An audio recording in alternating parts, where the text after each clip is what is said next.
bà ta không chấm này không cả đất non bật tê dương nâng ai chập chấm nói sao thay bán thế mình chập chấm nói sao thay bán này bà ta trên đất non bật tê về admin sừng kềm như thế admin sừng kềm nâng tê hay thay cho môi Campuchia nâng về sọc xa nâng kia bà ta trên đất non bật tê chôn chiết Khmer nâng chôn chiết Thái sẽ bài rị rê cho môi kia hay à phép chuộc này ấy thay copy ấy chấm long ấy đông thay to me ấy nó admin này về pro tá nâng sắp sai tamประพรសង្គមឲ្យខ្មែរយើងយល់ដឹងពីប្រពៃណីវប្បធម៌ប្រវត្តិសាស្ត្រអីហើយអត់មានថាថៃលួចថៃអីទេហើយជនជាតិទាំងពីររស់នៅជាមួយគ្នាដោយសេចក្តីសុខសាន្តបើតាជាមេដឹកនាំណា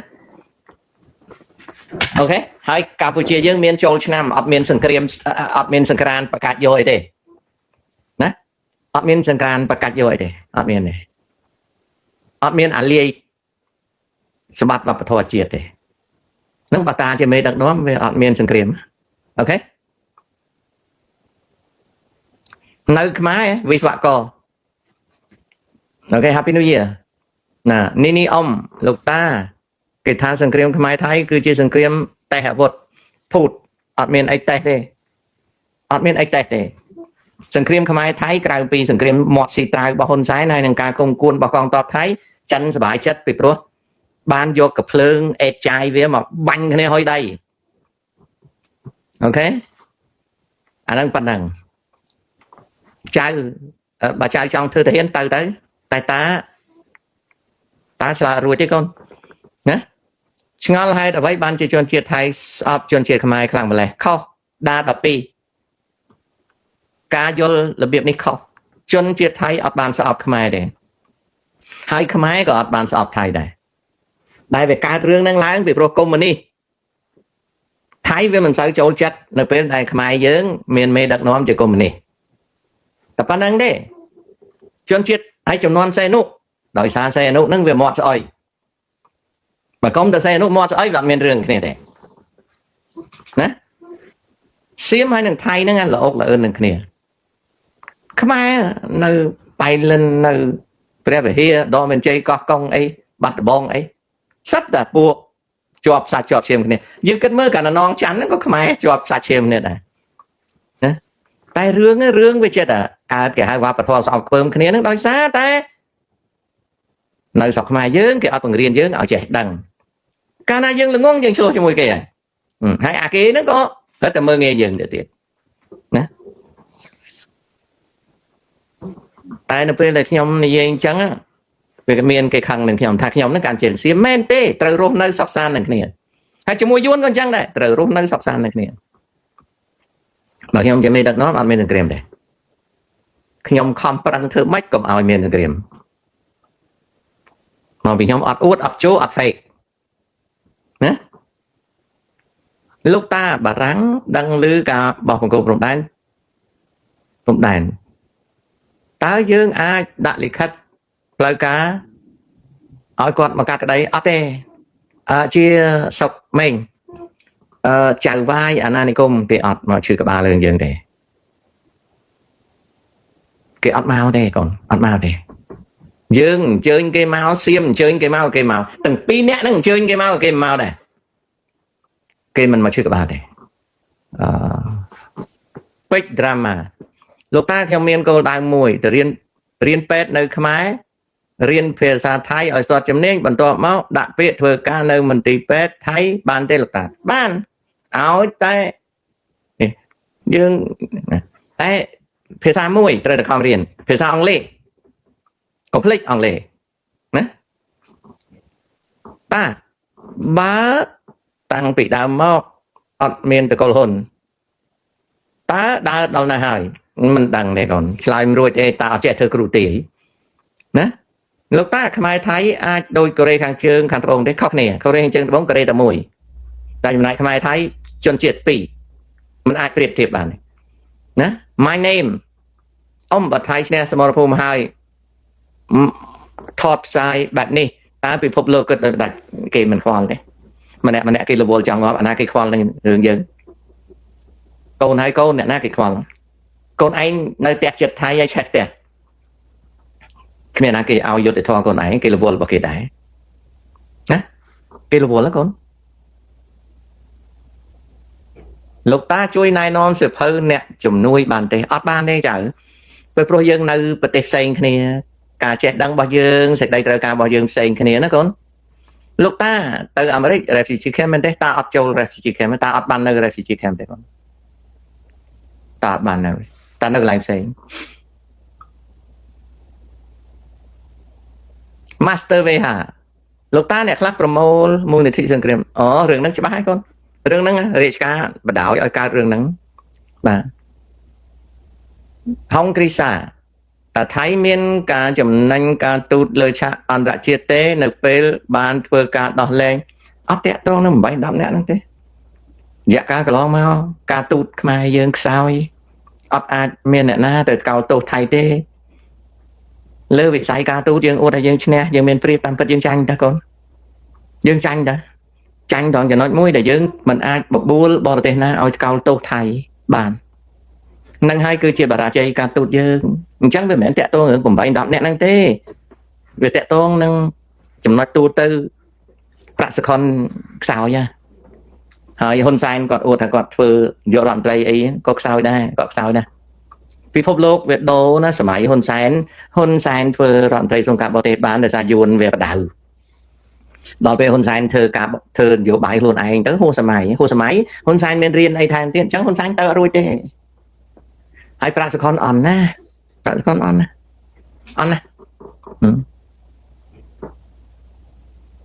តើថៃអាចបកលដីដែលពតសំណាញ់នឹងមកវិញទេតលតែចរចាឲ្យខ្លាំងតើឆ្នាំនឹងអាចមានចង្ក្រានទេអត់ដឹងទេកូនអត់ដឹងទេអានឹងស្រេចតាហ៊ុនសែនទេបើហ៊ុនសែនគាត់ចង់ឲ្យកូនគាត់នាំចង្ក្រានទៀតចង្ក្រានទៅ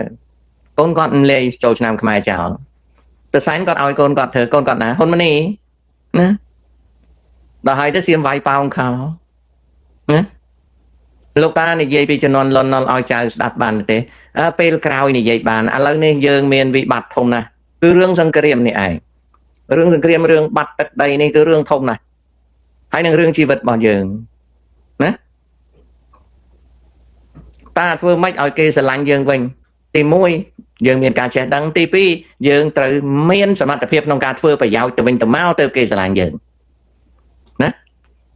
ហើយសំខាន់គឺយើងមេដឹកនាំយើងឈប់ស៊ីត្រាវលោកតាខ្មែរត្រូវអភិវឌ្ឍប៉ុន្មានឆ្នាំទៀតដូចសិង្ហបុរីបោះបង់ចោលទៅចៅយើងមិនអាចដូចសិង្ហបុរីទេឥឡូវនេះយើងកំពុងតែនៅក្នុងការលំបាកណាយើងអត់អាចនឹងទៅរំពឹងគិតអីសិង្ហបុរីអីអត់ទេយើងសប្តាហ៍នេះត្រូវធ្វើម៉េចឲ្យយើងរស់បានហើយកុំឲ្យមានសង្គ្រាមណាយើងមានបញ្ហាច្រើនណាកូន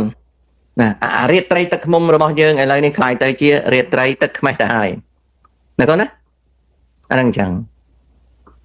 លោកតានិយាយពីកសិកម្មនៅខ្មែរតើស្រូវនាំចេញទៅល្អមែនទេអត់ទេកូនអើយកម្ពុជាយើងណាវ៉ាន់ថននេះកម្ពុជាយើងកំសត់ណាកូនអើយរាជការបើកទីផ្សារអត់បានអាឡឹងលោកតាថាលើកក្រោយថៃវាយកំពង់សោមនឹងកោះកុងបើថៃរករឿងមិនឈប់អញ្ចឹងតើវាយលឿនឬពន្យាពេលមួយរយៈសិនអត់ទាន់ដឹងទេតាកំពុងតាមដានវាអត់ទាន់ដឹងទេសិនអីលោកតាបើយើងចំណាក់ស្រុកមកប្រទេសក្រៅចាំផុតអាយុ30កំណត់នឹងល្អតាបើធ្វើបាននោះកំណត់នឹងល្អតែធ្វើឲ្យបានវាល្អណាបើអាចណាកូនណាកំណត់ល្អតាខ្ញុំចង់ដឹងឲ្យច្បាស់អំពីប្រព័ន្ធដឹកនាំកម្ពុជាហ៊ុនសែនគឺជាស្ដេចអំណាចរីឯប្រព័ន្ធស្រេចតែមាត់គាត់ទេពេលព្រោះហ៊ុនសែនគាត់ដឹកនាំប្រទេសមិនមែនប្រព័ន្ធនេះដឹកនាំតាមមាត់គាត់ណាអញ្ចឹងទោះបីមានប្រព័ន្ធអាមេរិកក៏ស្រេចតែហ៊ុនសែនស្រេចតែមាត់គាត់ទេអូខេសឿមមឿនចប់អាណត្តិលោកដូណាល់ត្រាំអាចតែឥឡូវនេះកំពុងតែទាស់គ្នាអូខេលោកតាតើកំសោយរបស់ UN ទើបមានអសន្តិសុខពិភពលោកដែរទេអត់ទេកូន UN ជាវេទិកាខ្សោយឬខ្លាំងតាំងពីឆ្នាំ1945មកអ្វីដែលកើតឡើងក្នុងពិភពលោកគឺកើតឡើងដោយសារមហាអំណាចរីឯ UN គ្រាន់តែជាវេទិកាទេគ្រាន់តែជាវេទិកាទេណាកូនកុំបន្ទោស UN ខ្លាំងពេក UN គ្នាគ្មានថ្មិញទេណាតើកម្ពុជាអាចផលិតនុយក្លេអ៊ែរបានឬទេវិសិនស័យបានកូនបានសម្រាប់អុចពងណាបាទសម្រាប់អុចពងហើយឲ្យតែសៀមហើយនឹងយួនហ្នឹងដឹងថាកម្ពុជាចេះមានកំណត់ហ្នឹងគឺវាយប្រកាច់ខាងកើតវាយប្រកាច់ខាងលិចហ្នឹងវាយប្រកាច់គឺថាឲ្យតែអក្សរ N ចាប់ដើមកាលណាខ្មែរយើងកាលណានឹកឃើញអក្សរ N តិចហ្នឹងផុងគេអត់ឲ្យយើងធ្វើរួចទេហើយដូច្នេះហើយកាលណាគិតពីរឿងអីណានុយក្លេអ៊ែរអីហ្នឹងគឺដូចយកតែកេះឲ្យពងខ្លួនឯងអញ្ចឹងកូនអើយកូនខំរៀនរឿងអីផ្សេងទៅល្អជាងណាឯងដូចរឿងទិញអាវុធអីតែហ៊ានតែទិញច្រើនផងគេវាយភ្លាមហើយកូនណាបាទអរគុណកូនដែលយល់ដឹងលោកតាធ្វើម៉េចជាប់ទី12បានខ្ញុំភ័យណាស់ខំរៀនកូនហើយជាប់ទី12ហ្នឹងក៏ត្រូវខំរៀនទៀត12ចិញ្ចឹមខ្លួនអត់រួចទេណាចៅហេវជាប់ថ្នាក់ទី12ចិញ្ចឹមខ្លួនអត់រួចទេឥឡូវនេះស្រុកបាក់ណាស់តាហេតុអ្វីខ្មែរក្រហមវារបបលន់នល់នយោបាយកូនគេទាស់គ្នាណាសាររុនហងតាមយោបល់លោកពូក្រោយសង្គ្រាមខ្មែរសៀមតើប្រទេសយើងគួរមានវិធីបែបណាដើម្បីបង្កើតឲ្យយុវជនជំនាន់ក្រោយកែប្រែកម្មវិធីសិក្សាអប់រំណាសរុនកែប្រែកម្មវិធីសិក្សាអប់រំកំសាន្តលោកពូជួយបញ្យល់បានទេប្រទេសខ្លះមានកងទ័ពតិចប៉ុន្តែចំណាយថវិកាយោធាច្រើនហើយប្រទេសខ្លះមានកងទ័ពច្រើនតែចំណាយថវិកាតិចអូខេប្រទេសដែលមានកងទ័ពតិចគឺជាកងទ័ពចេះដឹងចំណាយថវិកាច្រើនចំណែកឯប្រទេសដែលមានចំនួនទ័ពច្រើនចំណាយថវិកាតិចពីព្រោះទ័ពនឹងប្រើអាវុធបច្ចេកវិទ្យាទាបហើយអ្នកដែលជាទាហានហ្នឹងគឺមានសមត្ថភាពការចេះដឹងទាបអាហ្នឹងចឹងចត្រាវង្សនៅអានសេះព្រះវិហារអូខេ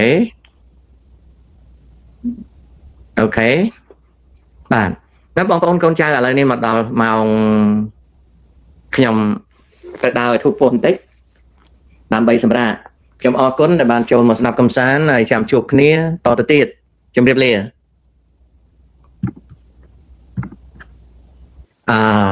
Jesse, Thai always have a smart lead for their country. They have cooperate with more than 3 countries to produce their weapon. Thai use education. Cambodian use ignorance. Cambodian leaders do not go to school, become dictator, dealing with filthiness, cooperating with power group that suppressing people that they rule. So Cambodian leaders are mostly uneducated, dictatorial, violent. While the Thai use their head, go to school, learn, and providing services to the Thai people. That's why the two armed forces, Cambodian armed forces and Thai armed forces are totally different. Their organization is totally different. The Thai organize armed forces through disciplinary structure, while the Cambodian organize their military through so-called communistic guerrilla warfare structure. They put anything to fight, and their soldiers just don't go to school and study rules of engagement, and they don't have discipline. The way that the Hun Sen does is to organize a so-called very violent army. While the Thai, they have their discipline structure. They train their forces to obey rules of engagement and understand international law, how they fight in battlefields. So the two armies are so totally different. One is a jungle warfare army, another one is a disciplined army. អញ្ចឹងហ្នឹងគឺជារឿងដែលតកតងនឹងការរៀបចំកងទ័ពណាចាស៊ី That is my answer វឌ្ឍនៈនេះលោកតើខ្មែរយើងមានទំនាក់ទំនងជាមួយអាមេរិកនឹងមានរឿងអ្វីកើតឡើងវាអត់មានរឿងអ្វីកើតឡើងទេវាជា foreign policy choice របស់យើងវាជាការជ្រើសរើសនៃនយោបាយការបរទេសណាកូនវាអត់មានអីកើតឡើងទេខ្ញុំ pro American ខ្ញុំតែងតែចង់ឲ្យ Cambodia having good relationship ជាមួយនឹង America ខ្ញុំនឹងចឹងណាស្រីមកថៃយកបានដីខ្មែរមែនទេអត់ទេមិនទាន់ដឹងទេណា can say that while Cambodia suffer civil war Thailand no don't use civil war as a reason if you don't go to school you don't blame your parent okay if you choose a leader who is very violent and abusive you don't blame because you have civil war no blaming civil war is wrong how many years since the implementation of Paris Peace Agreement 1991 so it's more than 30 years មនុស្សកើតមកមានកូនមានចៅទៅហើយកុំឲ្យទៅយកពាក្យថា civil war ហ្នឹងធ្វើឲ្យប្រទេសខ្លួន Korea stop fighting war in 1953 nah? Okay and in the 90s they transformed their society the Korean society to become democracy and now they are building their country to be G20 may become G7 or G8 G9 no? So blaming civil war blaming this blaming that all you want but one thing you should know is you go to school អានឹងអញ្ចឹងណាលោកពូតាត្រូវធ្វើយ៉ាងណានៅពេលដែលយើងជាមេគ្រួសារប៉ុន្តែគ្មានសមត្ថភាពរកលុយដំបូងយើងសួរតើគ្រួសារយើងមានគ្នាប៉ុន្មាននាក់ឧបមាថាយើងមានគ្នា4នាក់ណាយើងដឹងច្បាស់ថាយើងកើតកូន2ហើយមានប្រពន្ធ1ឬមានប្តី1លំបាកប៉ុណ្ណឹងណាអញ្ចឹងយើងឈប់មានកូនទៀតបន្ទាប់មកទៀតយើងត្រូវបង្កើនពេលវេលាយើងឲ្យច្រើនជាងមុនទៅលើការងារអីក៏ដោយវាត្រូវតែច្រើនជាងមុនដកពេលវេលារបស់យើងរឿងអ្វីៗផ្សេងហើយគិតពេលវេលារបស់យើងរឿងរកស៊ីចិញ្ចឹមជីវិតឬធ្វើការចិញ្ចឹមជីវិតបន្ទាប់មកទៀតគឺយើងគិតអំពីការកាត់បន្ថយចំណាយរបស់យើងណាកាត់បន្ថយចំណាយរបស់យើងគ្រោះថ្នាក់ដែរជួនកាលប្រពន្ធយើងលែងយើងចោលដោយសារគេចង់សុបាយជួនកាលកូនយើងអត់ស្ដាប់យើងអាហ្នឹងគឺជាហានិភ័យរបស់យើងប៉ុន្តែយើងត្រូវតែកាត់ចំណាយយើងណាកូនណាខ្ញុំជួបប្រទះរឿងហ្នឹងឥឡូវហ្នឹងក៏ខ្ញុំជួបដែរអ្នកដែលសួរខ្ញុំត្រូវដឹងថាខ្ញុំហ្នឹងជួបប្រទះបញ្ហាហ្នឹងឥឡូវហ្នឹងខ្ញុំជួបប្រទះបញ្ហាតាណាខ្ញុំជួបបញ្ហាតាខ្ញុំជួបប្រទះបញ្ហាខ្ញុំឈឺប៉ុន្តែខ្ញុំត្រូវតែចេញធ្វើការណាខ្ញុំឈឺខ្ញុំត្រូវចេញធ្វើការទៀតតែចេញធ្វើការទោះបីឈឺក៏ត្រូវតែធ្វើនេះធ្វើនោះហើយត្រូវតែខំប្រឹងអត់ធ្មត់ទៅធ្វើបើមិនទៅធ្វើរស់វាមិនបានណាត្រូវតែធ្វើហ្នឹងអញ្ចឹង